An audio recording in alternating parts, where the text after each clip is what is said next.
Today I'll be showing you how to make some awesome DIYs for spring.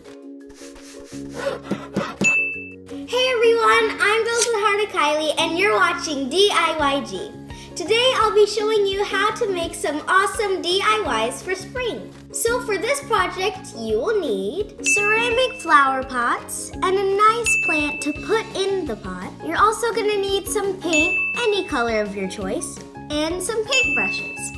So first I'm going to start out by painting this entire pot white. You can paint it pink or yellow or blue or whatever because spring colors are very pretty. Comment down below if you're watching this video to make it right now or if you want to make it in the future sometime. So now that my flower pot is dry, I'm going to take this beautiful plant and I'm going to put it inside of my pot. So now I'm going to take this crusty old piece of cardboard and do it all over there because if I get my mess on there, I can just throw that whole thing away. And then after you've got that, you've got your beautiful flower pot. So the next DIY we'll be making is a springy pom-pom pillow. You're going to need some felt material, any colors of your choice, some really strong glue, and some beautiful pom-poms.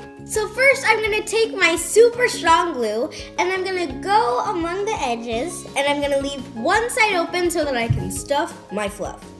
So now it's time to stuff our fluff. Okay, I'm gonna take just a little bit at a time so that I'm not stuffing the whole entire thing filled with fluff. So this is what the pillow looks like all sealed up. So now I'm gonna ask my mom to help me with the hot glue because I don't want to burn my little fingers off trying to glue on these pom-poms.